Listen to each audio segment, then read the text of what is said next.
नमस्कार, मैं हूं अतुल चौरसिया। आपका खर्चा आपकी चर्चा हफ्ता दर हफ्ता हम एक बार फिर से लेकर आए हैं न्यूज़ लॉन्ड्री का हिंदी पॉडकास्ट अनिल चर्चा।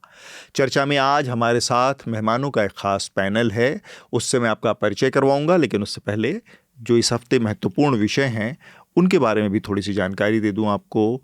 पिछले पूरे हफ्ते यूजीसी की एक समता वाली गाइडलाइंस जारी हुई थी, जो कि उच्च शिक्षण संस्थानों में समता के लिए, बराबरी के व्यवहार के लिए बनाई गई थी। सुप्रीम कोर्ट के निर्देश पर बनाई गई थी। उसको लेकर काफ़ी बवाल रहा और अब उस पर सुप्रीम कोर्ट ने ही स्टे लगा दिया है। तो इस पर हम बातचीत करेंगे, ये हमारी बातचीत का मुख्य विषय होगा। और साथ में पिछले हफ्ते एक बड़ी दुर्घटना हुई जिसमें महाराष्ट्र के उप मुख्यमंत्री अजीत पवार की एक विमान दुर्घटना में मौत हो गई। अजीत पवार की दुर्घटना में इस मौत से महाराष्ट्र की राजनीति में काफ़ी खलबली मची है, क्योंकि वो रूलिंग जो अलायंस है उसके हिस्सा थे और वहाँ की राजनीति में इसको किस तरह से देखा जाए, क्योंकि वो जो पार्टी थी उनकी एनसीपी अजीत पवार गुट जो था और जो मौजूदा सरकार का हिस्सेदार है, तो उनकी अनुपस्थिति में उनकी पार्टी किधर जाती है, क्या उसका भविष्य बनता है, कौन लोग उसको लीड करेंगे, तो देखेंगे। हम इस पर नज़र बनाए रखेंगे आगे क्या होता है और कोशिश करेंगे थोड़ी इस पर बातचीत भी करेंगे। जो हमारे साथ आज पैनल है उसमें उनसे मैं आपका परिचय कराऊँ। हमारे साथ हमारे editor in chief Raman Kripal online जुड़ रहे हैं। स्वागत है सर आपका। इसके अलावा मेरे साथ दिल्ली यूनिवर्सिटी की असिस्टेंट प्रोफेसर अदिति नारायण पासवान हैं। अदिति को आपने चर्चा में पहले भी सुना है। अदिति, बहुत बहुत स्वागत है। आज हमारी जो यूजीसी गाइडलाइन पर बातचीत होनी है उस पर अदिति से हम खास बातचीत करेंगे। इसके अलावा हमारे साथ एक और ख़ास मेहमान ऑनलाइन जुड़े हैं, सुदीप्तो मंडल। सुदीप्तो हमारे साथी वेबसाइट द न्यूज़ मिनट में एडिटर हैं और बेंगलुरु से हमारे साथ। बेंगलुरु या कहीं और? नहीं, फिलहाल तो बेंगलुरु में ही हूँ मैं। क्योंकि सुदीप्तो के पैरों में लोग कहते हैं कि चक्री लगी हुई है, वो देश घूमते रहते हैं। तो सुदीप्तो, आज संयोग है कि बड़ी किस्मत होती है जब वो बेंगलुरु में पाए जाते हैं। Thank you for having me Atul ji. Thanks जुड़ने के लिए हमारे साथ सुदीप्तो। और इसके अलावा स्टूडियो में मेरे साथी विकास जांगड़ा भी हमारे साथ हैं। तो इन लोगों के साथ हम आज की इस चर्चा को आगे बढ़ाएंगे, लेकिन सबसे पहले आप लोग हमें पत्र ज़रूर लिखें। आपके पत्र चर्चा के ऊपर जो सुझाव आते हैं, जो सलाह आते हैं आपके, उससे हमें इस प्रोग्राम को और बेहतर बनाने में मदद मिलती है, बहुत सारी चीज़ों को सुधारने में मदद मिलती है और हमें ये भी समझने में मदद मिलती है कि कहाँ पर ये चर्चा पटरी छोड़कर बेपटरी हो जाती है। तो वो पटरी पे बनाए रखने के लिए वो जो आप अपने को ऐसे समझिए कि वो जो साइकिल का कारीगर है ना, वो आपकी भूमिका है। और ये जो चर्चा की साइकिल है, इसके कलपुर्जे अक्सर ढीले पड़े रहते हैं, तो चलती रहती है लेकिन ढीले रहते हैं। तो समय समय पर इसको टाइट करना, मिस्त्री के पास ले जाना वो ज़रूरी होता है। तो ये भूमिका को मद्देनज़र रखते हुए पत्र आप ज़रूर लिखें। तरीका बहुत आसान है पत्र भेजने का। 2 तरीक़ों से आप हमें भेज सकते हैं अपने पत्र। www.newslaundry.com/podcast-letters यहाँ पर जाकर आप हमें अपने पत्र भेजें, या फिर आप सीधे और बहुत आसान तरीके से सीधे अपने पत्र हमें मेल कर दें podcasts@newslaundry.com पर। इस मेल आईडी पर आप अपना चर्चा से जुड़ा पत्र भेजें और सब्जेक्ट लाइन में चर्चा का जिक्र जरूर करें, क्योंकि हमारे बहुत सारे और भी पॉडकास्ट हैं, तो उससे आसानी होगी कि आपका ये जो लेटर है किस पॉडकास्ट के लिए है। और साथ में एक मज़ेदार और पते की बात, न्यूज़ लॉन्ड्री और द न्यूज़ मिनट का सब्सक्रिप्शन, मैं आपसे हमेशा कहता हूं कि ज़रूर इसको विचार करें। ज़रूर पत्रकारिता इस समय जो भारत की है, आप लोगों की हमेशा इससे शिकायत रहती है कि वो उस तरह का काम नहीं कर रही है जिस तरह के काम की उससे अपेक्षा रहती है। वो जनता के सवाल नहीं पूछती, वो सरकारों से सवाल नहीं पूछती। ये सारी जो गड़बड़ियां हैं, इस सब की जड़ को, इसके जो रूट कॉज है, कारण है, उसको खोजने की कोशिश आपने शायद नहीं की हो, लेकिन न्यूज़ लॉन्ड्री लगातार ये कोशिश करता रहता है कि आखिर क्या समस्या है। और ये जो समस्या है, ये समस्या है हमारे मीडिया का जो रेवेन्यू का मॉडल है, जो आय का उसका जरिया है, जो स्रोत है, उसकी वजह से ये सारी दिक्कतें हैं। और इस आय के मॉडल की वजह से जो हमारा मीडिया है, जो हमारी पत्रकारिता, उसकी निर्भरता हद से ज़्यादा उन कॉरपोरेशंस और उन सरकारों के ऊपर है जिनके ऊपर इस मीडिया को नज़र रखनी है, लेकिन चूंकि वो पैसा दे रहे हैं इसलिए उनसे सवाल पूछने का काम मीडिया नहीं कर रहा है। और इसका उपाय ये है कि आप मीडिया में निवेश करें, आप न्यूज़ लॉन्ड्री को सब्सक्राइब करें, आप द न्यूज़ मिनट को सब्सक्राइब करें, ताकि पत्रकारिता आपके सवाल ताकतवर लोगों से पूछती रहे। तो न्यूज़ लॉन्ड्री और द न्यूज़ मिनट का सब्सक्रिप्शन, साझा सब्सक्रिप्शन, इसका सबसे बेहतर उपाय है। अब हम अपनी चर्चा को शुरू करेंगे और ये जो पूरी घटना हुई पिछले हफ्ते, जिसमें बड़े पैमाने पर कोई एकजुट, बहुत संगठित विरोध प्रदर्शन एज सच तो नहीं किसी इक्का दुक्का छोटे मोटे शहरों में देखने को मिला, लेकिन सोशल मीडिया पर बहुत ज़्यादा हल्ला गुल्ला रहा। यूजीसी की जो समता वाली गाइडलाइंस थी, जिसको कि सुप्रीम कोर्ट के दिशा निर्देश पर लाया गया था, और मज़े की बात ये है कि ये पूरी की पूरी जो गाइडलाइंस बनाई गई थी, ये सुप्रीम कोर्ट के निर्देश के बाद ही बनाई गई थी। सुप्रीम कोर्ट ने ही इसको इनिशिएट किया था, और पिछले साल सितंबर महीने में, अब से कुछ समय पहले, और बड़े सख्त शब्दों में तब भी कोर्ट ने कहा था कि 2 महीने के अंदर ये काम पूरा हो जाना चाहिए। और उसके बाद ये गाइडलाइन आई, और उसके बाद अब जब ये गाइडलाइन आई और उसके बाद आने के 15 दिन बाद, 15-20 दिनों के भीतर में, मतलब 20 दिन नहीं, 10-15 दिनों के भीतर में दूसरे पक्ष का एक विरोध शुरू हुआ, जो तथाकथित अपर कास्ट, जो सवर्णों का जो विरोध था, वो उन्होंने इसमें अपने अहित होता देखा इस पूरी गाइडलाइंस के जरिए।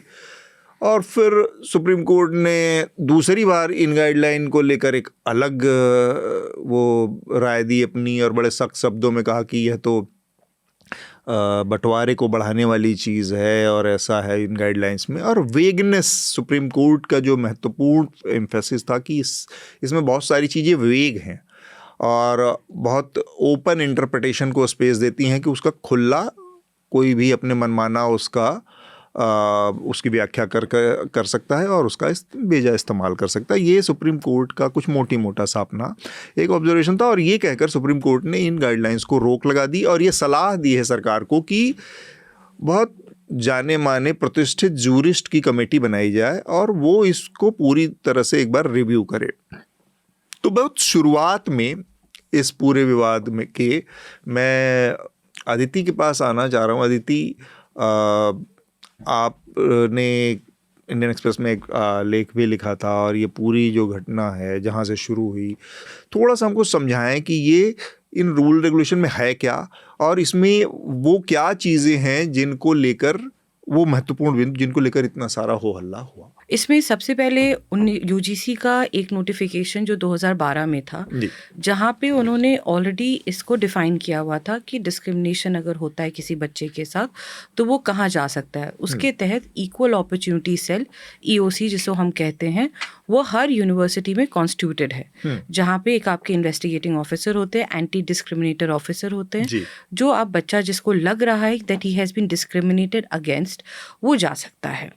और उसी रूल को, क्योंकि अभी राइजिंग केसेस ऑफ सुसाइड्स हुए हैं, हम सब ने देखा IIT में बहुत बच्चे सुसाइड कर रहे हैं, टेक्निकल यूनिवर्सिटीज़ में, मेडिकल कॉलेजेस में, उन चीज़ों को दिमाग में रखते हुए, और यूजीसी ने भी एक रिपोर्ट लाया कि 118% इंक्रीमेंट हुआ है डिस्क्रिमिनेशन में।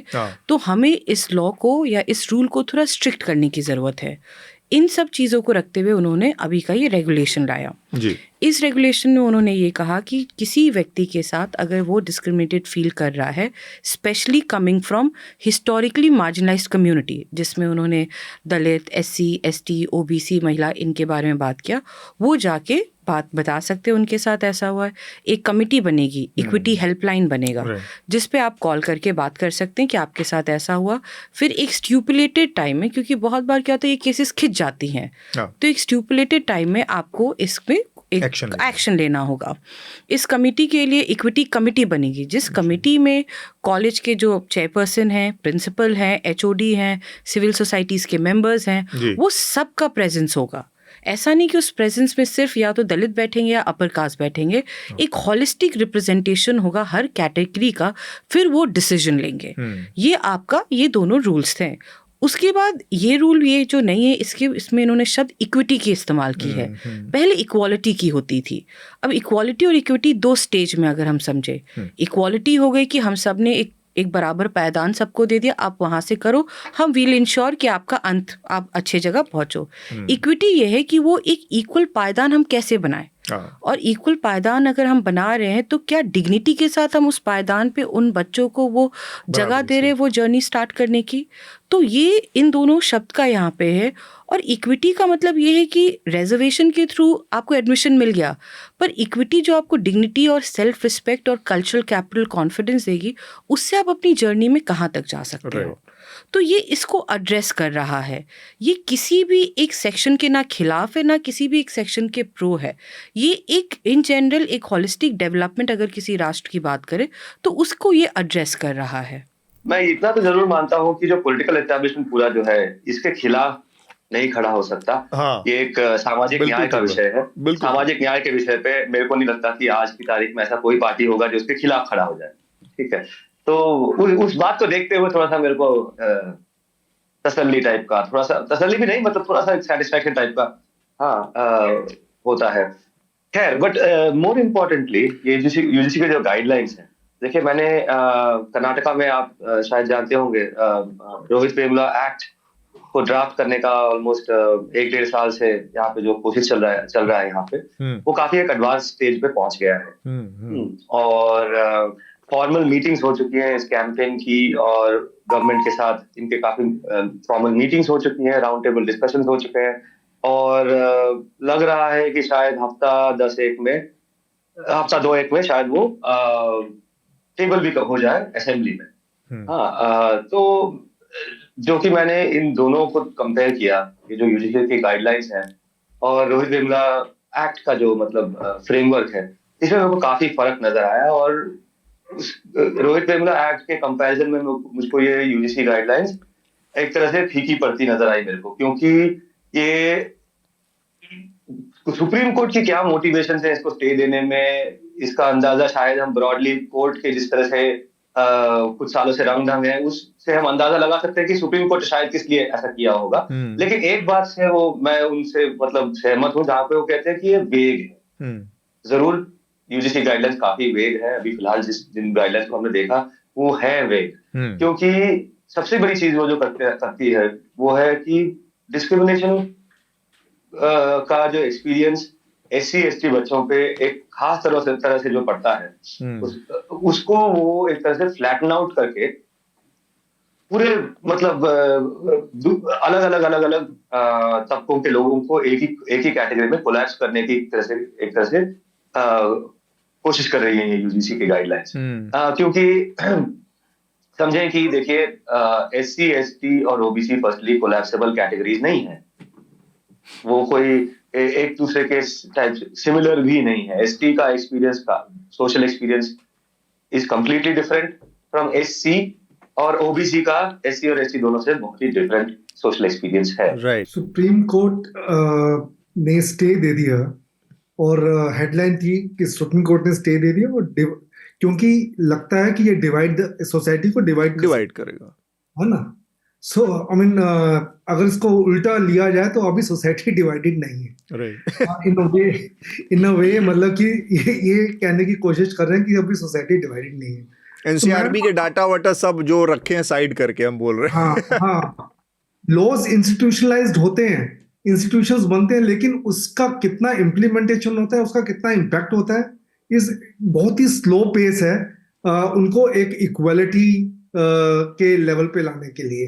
तो मैं एक पूरा रख रहा हूँ मतलब कि पीछे से अब तक का, और उसमें अब जब ये लॉ आता है, और लॉ जब यूजीसी इसको लॉ बना रहा है, चाहे लूजली बनाया या जैसे भी बनाया, लेकिन जब वो उसको एक एक्ट बनाने की कोशिश कर रहा है, ये लेकर आता है 2026 में, तो वो बहुत क्लियरली बता रहा है कि मतलब कि जो इंक्रीज हुआ है 173 से आई थिंक 378 केसेस ऑफ ये कंप्लेंट्स आई थी ऑन कास्ट बेसिस, तो उसके बेसिस पे उसको मद्देनजर रखते हुए किया है। सुप्रीम कोर्ट ने इसको ऑलरेडी कर दिया, तो ठीक है, मतलब कोई अगर चीज बनती है तो उसको आगे प्रोग्रेस उसको इम्प्रोवाइज किया जा सकता है, बट टू से दैट कि ये मतलब ये काफी लूज कमेंट लगा मुझे सुप्रीम कोर्ट का कि ऐसा लगता है कि ये डिवाइड द सोसाइटी, ये जो अभी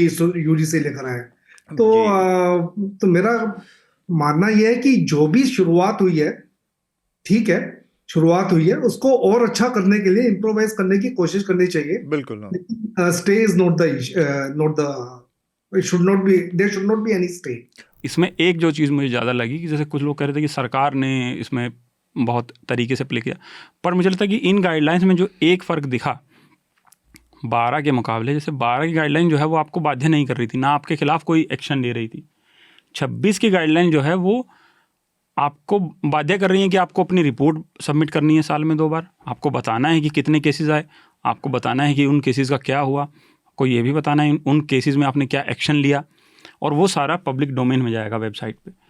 तो कोई ये जो जवाबदेही वाला सिरा है, तो मुझे लगता है कि इसमें कॉलेज का और बाकी चीज़ों का भी ठीक ठाक हाथ है कि ताकि वो जवाबदेही से बच पाएँ। महाराष्ट्र में आपने देखा एक दुर्घटना हुई जिसमें वहाँ के deputy chief minister Ajit Pawar की एक विमान दुर्घटना में मौत हो गई।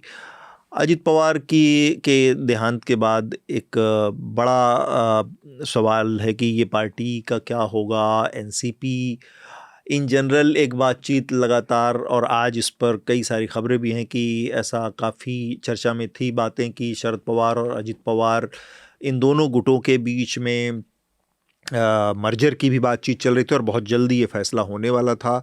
रमन सर, आपने महाराष्ट्र में रहकर, बॉम्बे में रहकर थोड़ा सा देखा है इन लोगों की राजनीति को, आपका क्या अपना आकलन है, किधर जा रही है यहाँ से? कब एक पार्टी जब पूरी तरह से टॉप लीडर से एक तरह से मतलब ड्राइवरलेस गाड़ी जैसी नजर आती है? नहीं, महाराष्ट्र में 2 रीजनल पार्टीज सबसे ज्यादा पॉपुलर थी, एक थी एनसीपी और एक थी शिवसेना जी। दोनों में विभाजन हो चुका है, शिवसेना में भी हो चुका है और इसमें भी हो चुका है। यहाँ तक अजीत पवार का सवाल है, मेरे को अभी भी याद आता है कि जब पिछली बार जब ये लोग जीते थे इकट्ठे, मतलब कि बीजेपी, शिंदे की शिवसेना और अजीत पवार, तो शिंदे इतना सर्टन नहीं था कि उसको डिप्टी चीफ मिनिस्टर बनना है कि नहीं, but Ajit Pawar was very sure and he, मुझे अभी भी उसका वो चेहरा याद है कि उसने कहा कि भाई ये शिंदे ले या ना ले, मैं तो ले रहा हूँ, मैं तो डिप्टी चीफ मिनिस्टर बनूंगा, शपथ ले रहा हूँ। उसका पद ले रहा हूँ। तो आई थिंक अभी अजीत पवार ऑलवेज वो हमेशा चाहते थे कि वो वहाँ पे चीफ मिनिस्टर बने।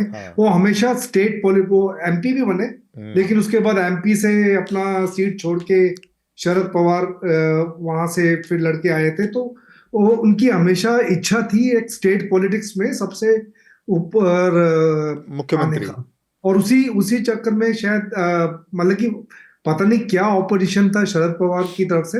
डिवीजन इनिशियली पार्टी के अंदर यही दिखता था कि शरद पवार और उसकी जो बेटी है सुले, वो नेशनल पॉलिटिक्स के अंदर रहेंगे और ये स्टेट पॉलिटिक्स। अब उसमें क्या डिवीजन हुआ, और अभी जो लेटेस्ट आ रहा था, आई थिंक अभी जब उनकी डेथ हुई है और आज जो एक खबर कुछ मीडिया में आई है कि फरवरी 8 को ये डिक्लेयर करने वाले थे कि एनसीपी का जो ये एक हो जाएंगे, फरवरी 8 को इन्होंने इसको अनाउंस करना था जी। तो अब जब डेथ हो गई है तो इसके बाद अब क्या खिचड़ी पकेगी कुछ कह नहीं सकते। इसमें सारी पॉसिबिलिटीज हैं पॉलिटिक्स के अंदर। आप ये नहीं कह सकते कि वो वापस आए, फरवरी 8 का वो जो डिसाइड किया था वैसा का वैसा सिचुएशन हो सकता है कि सारे के सारे क्योंकि बीजेपी की जो गवर्नमेंट है उसके एग्जिस्टेंस के लिए अगर जरूरी है तो सबके सब वहां भी जा सकते हैं। कुछ कह नहीं सकते अभी, मतलब कहा तो जा रहा है कि उनकी वाइफ को डिप्टी सीएम बनाएंगे। फाइनेंस मिनिस्ट्री की पद तो खैर बीजेपी सीएम ने, जो बीजेपी का सीएम है वहां पे, उसने ले लिया है। तो I don't know, I mean अभी बहुत ही फ्लूइड सिचुएशन है। कह नहीं सकते कि किस तरफ पासा पलटेगा। महाराष्ट्र का जो सिचुएशन है मेरे को बहुत ही एक्साइटिंग हमेशा से लगा है। ये एक मतलब पते की बात है कि कंसिडर की जो 3 सबसे बड़े इंपॉर्टेंट आइडियोलॉजिकल मूवमेंट्स है जिन्होंने इंडिया को शेप किया वो महाराष्ट्र से आती हैं, चाहे वो लाल हो, चाहे वो भगवा हो या वो नील हो।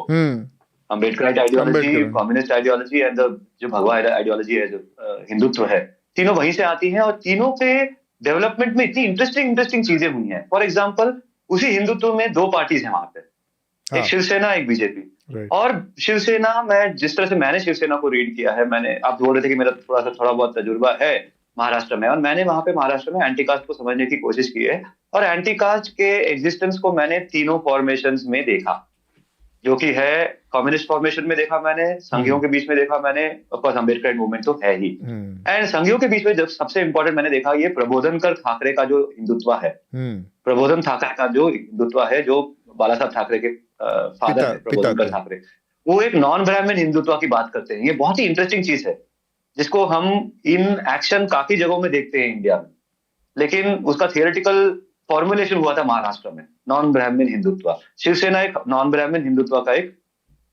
फेस है। तो एनसीपी भी अगर आप देखें, वो एक कास्ट और कम्युनल पॉलिटिक्स से जूझता हुआ इमर्ज हुआ एक फ्यूडल पार्टी भी है, एक नॉन ब्राह्मण पार्टी भी है ना। तो इसमें भी स्प्लिट हो चुका है, शिवसेना में भी स्प्लिट हो चुका है। तो कितनी ऑप्शंस बनती हैं एक महाराष्ट्र के वोटर के, अगर वो एक संघी भी है उसके 4 ऑप्शन बनते हैं कम से कम। तो ये मेरे लिए है ना, तो ये बहुत ही इंटरेस्टिंग चीज है, अच्छी चीज। पर इलेक्शन होने के बाद सब कुछ बाइपोलर हो जाता है सुदीप, तो उसके बाद तो अलायंस बन जाते हैं। मुफ्त में बस इतना ही। अगर आप पूरी चर्चा सुनना चाहते हैं तो न्यूज़ लॉन्ड्री को सब्सक्राइब कीजिए, और सबसे बेहतर तरीका यह है कि आप हमारे ऐप पर इस पॉडकास्ट को सुनें, और तमाम हमारे जो पॉडकास्ट हैं उसको हमारे ऐप पर सुनें। यह गूगल प्ले स्टोर और एप्पल स्टोर पर सब जगह उपलब्ध है। न्यूज़ लॉन्ड्री किसी भी तरह का विज्ञापन नहीं लेता, ना किसी राजनीतिक दल का, ना किसी सरकार का, ना किसी कॉरपोरेशन का। हम सिर्फ और सिर्फ कोशिश करते हैं कि पब्लिक इंटरेस्ट का जर्नलिज्म करें, पब्लिक जनहित की पत्रकारिता करें, और इसके लिए लोग इसमें इन्वेस्ट करें, लोग पत्रकारिता में निवेश करें। उसका तरीका है सब्सक्रिप्शन।